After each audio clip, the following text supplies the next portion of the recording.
இன்றைக்கி சமையல் என்னன்னு பார்க்கலாம். இன்றைக்கி அமாவாசைங்கிறதுனால வித்தவுட் ஆனியன் தான். அதுக்கு நான் ஃபஸ்ட்டு கொஞ்சம் பாயசம் வைக்கலான்னு அவலை கொஞ்சம் நெய் ஊற்றி வறுத்து வச்சுருக்கேன். இது லேசாக வறுத்தா போகும், ரொம்ப சிவக்கணும் இல்லை. நெய் ஊற்றி வறுத்து வச்சுருக்கேன். இது பாயசத்துக்கு நான் பாவக்காய் பிட்டில் அதுக்கு தக்காளியும் பாவக்காவும் நறுக்கி வச்சுருக்கேன். புளி கரைச்சி வச்சுருக்கேன். அரைச்சி விடுறதுக்கு தனியா, காஞ்ச மிளகா, கடலைப்பருப்பு, வெந்தயம், பெருங்காயம், தேங்காய் எல்லாத்தையும் வறுத்து அரைச்சி வச்சுருக்கேன். பருப்பு குக்கரில் இருக்குது. இப்போ இந்த பாயசத்தை இந்த வறுத்த அவலை வேறு எதையாவது மாற்றிட்டு இப்போ சாம்பாரும் வாழைக்காய் கறியும் பண்ண ஆரம்பிச்சிடலாம். இப்போ பாவக்காய் பிட்லிக்கு இலுப்பச்சட்டியில் ஒரு 2 டேபிள் ஸ்பூன் அளவுக்கு எண்ணெய் ஊற்றிருக்கேன். கடுகும் வெந்தயமும் தாளித்து கொட்டிடுறேன். கடுகு கொஞ்சம் வெடிக்கட்டும். பாவக்காய் நான் வேக வச்சு எடுத்து வச்சுருக்கேன், உப்பு மஞ்சப்பொடி போட்டு. இப்போ இதில் கருவேப்பிலையை போட்டுண்டு தக்காளி நறுக்கி வச்சுருக்கேன், அதையும் போட்டுன்னுடுறேன். கொஞ்சம் நல்லா வதங்கட்டும் தக்காளியோடு சேர்த்து. எப்பவுமே வெங்காயம் வதக்கும்போது கொஞ்சம் அதில் உப்பு போடுற மாதிரி தக்காளி வதக்கும்போது கொஞ்சம் ஒரு 1/2 ஸ்பூன் சர்க்கரை போட்டால் நல்லா அது குழஞ்சி வேகுங்கிறா. நான் இப்போ போடலை, அது ஒரு சின்ன டிப்பு.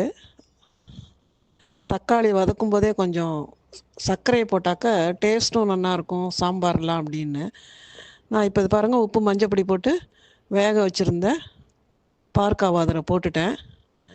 இப்போ இந்த சாம்பாருக்கு வேண்டியதெல்லாம் அரைச்சி வச்சுருந்தோம் இல்லையா, அதை முதல்ல ஊற்றிக்கிறேன். நான் புளியை ஊற்றிட்டு அது கொதிக்க வச்சுட்டு அதுக்கப்புறம் இதை போடுறத விட முதல்ல அரவையை போட்டுட்டு அதுக்கப்புறமா நம்ம புளிப்பு சேர்த்தா புளியை கரைச்சி விட்டா நல்லாயிருக்கும். அது கொஞ்சம் தண்ணி ஊற்றி அலம்பி ஊற்றுறேன். கொஞ்சம் கொதிக்கட்டும்.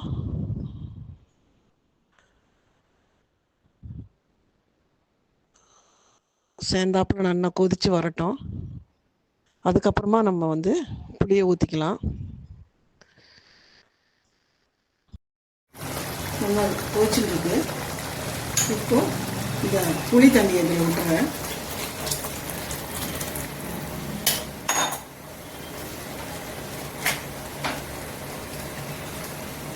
ஒரு ஸ்பூன் பெருங்காயம்,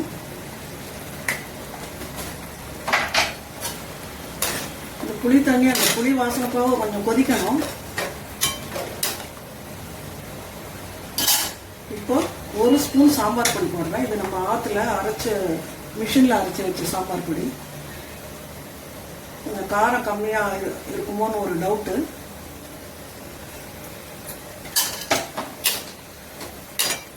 இதுவும் சேர்ந்து கொதிச்ச உடனே கொஞ்சம் வெல்லம் போட்டுட்டு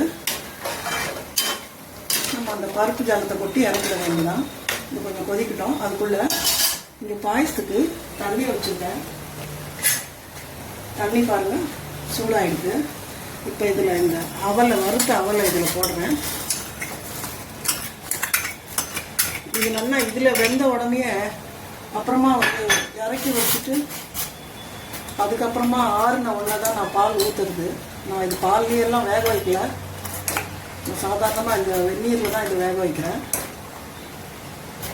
இதுவும் கொதிக்கட்டும். இது கொஞ்சம் கொதி இது ஒரு 2 நிமிஷம் இல்லை 3 நிமிஷத்தில் பாயசம் ரெடி ஆகிடும். இது ஒன்றும் வேகிற வேலையே ரொம்ப இல்லை. இது கொஞ்சம் அந்த தண்ணியோடு சேர்ந்து கொதித்து மலர்ந்து வந்த உடனே அந்த அவல்லாம் வெல்லத்தை போட்டுற வேண்டிதான். இப்போ அதுக்குள்ளே இந்த சாம்பார் கொதி வரட்டும். கொதி வந்தோடனே அதில் கொஞ்சம் வெல்லம் போட்டுக்கலாம். நான் வெல்லம் பொடி தான் வாங்கி வச்சுருக்கேன். இதில் 1 ஸ்பூன் போடுறேன்.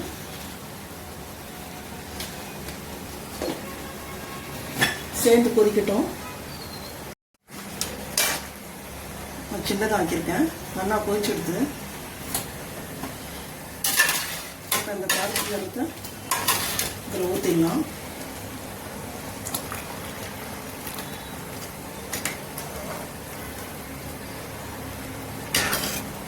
வெல்லம் போட்டாச்சு.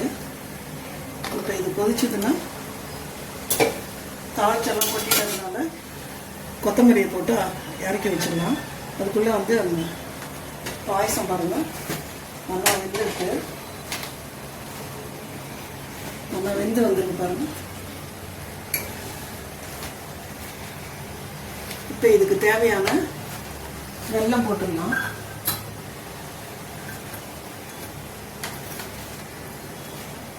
இந்த கப்பில் 1 கப்பு நான் போட்டிருந்தேன். 1 கப்பு அவலுக்கு 1.5 கப்பு வெல்லம். பொடி பண்ண வெல்லம் தான்.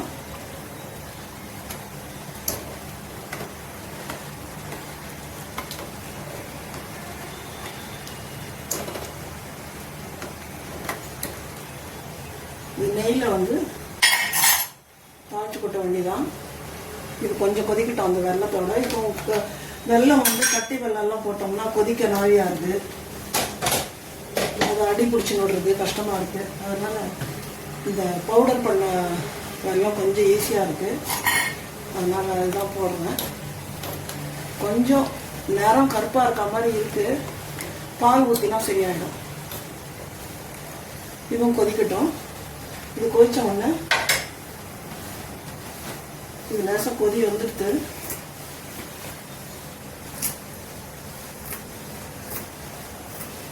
இது தேவையானது எல்லாம் போட்டாச்சு.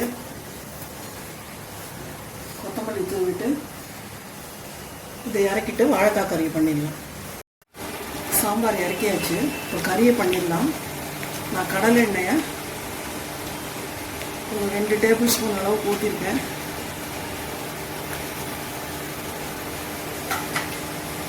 பாயசம் ரெடி ஆகிடுச்சு பாருங்க. கொஞ்சம் ஏலக்காய் பொடி போட்டுருக்கேன். இது தேவையான ஏலக்காய் பொடி போட்டிருக்கேன். காய்ச்சின பால் எடுத்து வச்சிருக்கேன். இது அந்த பொடி போடுறதுனால கொஞ்சம் நேரம் கருப்பாக தான் இருக்குது. அந்த பவுடரே அப்படி தான் இருக்குது. வெல்லம் பவுடரே அப்படி தான் இருக்குது. இப்போ கொஞ்சம் பால் ஊற்றிருக்கேன். இதில் தேவைன்னா முந்திரி திராட்சை நெய்யில் வறுத்து போட்டுக்கலாம். நான் நெய்யில் வந்து அவலை வறுத்துட்டதுனால முந்திரி திராட்சை நான் போடுறது இல்லை. ஏன்னா எல்லாருக்கும் வந்து வயசானவங்க கடிக்க முடியலங்கிறான்.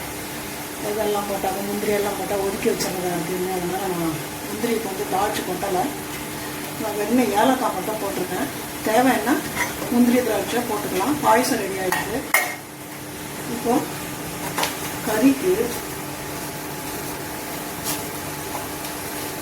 தாளிச்சு கொட்டிட்டு இது வந்து நான் வேக வச்சு எடுத்து வச்சுருக்கேன் பாருங்க. நான் வாழைக்காவை பொடியாக கட் பண்ணி ஸ்டீம் பிளேட்டில் வச்சு இட்லி தட்டுக்குள்ளே வச்சு இட்லி பாத்திரத்தில் வச்சு அப்படியே வேக வச்சு மேலாக தான் போட்டுருக்கேன் மஞ்சள் பொடி உப்பு எல்லாம். இப்போ இதை நம்ம வதக்கும் போது எல்லாம் அதில் வந்து ஸ்ப்ரெட் ஆகிடும். இதை நான் கொஞ்ச நேரம் வேக வச்சு எடுத்து வச்சுருக்கேன். இல்லைன்னா இல்பச்சட்டிலேயே போட்டு வேக வைக்கும்போது இல்பச்சட்டிலெல்லாம் ஒட்டிக்கிறது வாழைக்காய். நிறையா எண்ணெய் விட வேண்டியிருக்குங்கிறதுனால நான் இந்த மெத்தடில் பண்ணுறேன். இந்த கடுகு வெடிக்கட்டும்.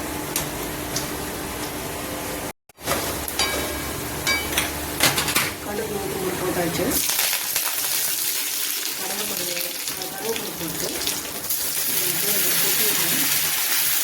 ரொம்ப எண்ணெய் கலவையில் கொஞ்சம் வேக வச்சு எடுத்துக்கிட்டோம்னா அது வேக வைக்கிற வேலையே இல்லை. வாழைக்காவே வந்து நல்லா வெந்துடும்.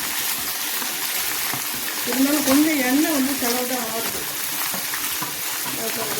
இதெல்லாம் போய் ஒட்டின்னு கொஞ்சம் கொஞ்சம் வேக வச்சு மஞ்சள் வேக வச்சு இந்த மாதிரி கொஞ்சம் எண்ணெய் இருக்கும் அப்படின்னா இதில் வச்சு போட்டுறது வேலை தேவைப்படாது. உப்பு தேவைன்னாலும் இன்னைக்கு ஒன்றும் பண்ண முடியாது. டேஸ்ட்டு பார்க்க முடியாது. அதனால இப்போ மஞ்சள் நாளாக இருந்தாலும் இருக்குது. கலர்னால எல்லாம் தேவைன்னா இன்னும் கொஞ்சம் மஞ்சள் பொடி போட்டுக்கலாம். கறிப்பொடி வச்சுருந்தேன், அந்த கறிப்பொடியை நான் இதில் போட்டு வைப்போம்.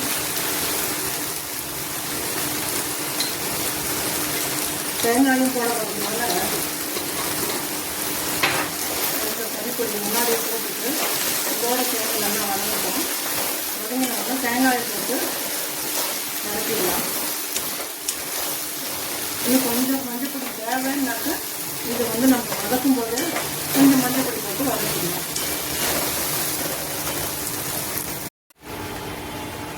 வெந்தெடுத்தான்னு பார்க்கலாம்.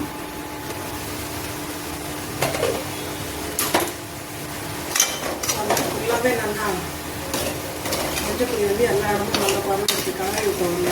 அடிவும் பிடிக்கல ரொம்ப. எப்படின்னா அடியில் போய் ஒட்டிட்டு ரொம்ப கஷ்டமாக இருக்கும். அதனால் வேக வச்சு பண்ணிட்டுறதுனால கறிப்பொடி போட்டிருக்கேன். இதுக்கு தேவையான தேங்காய் போடுறேன்.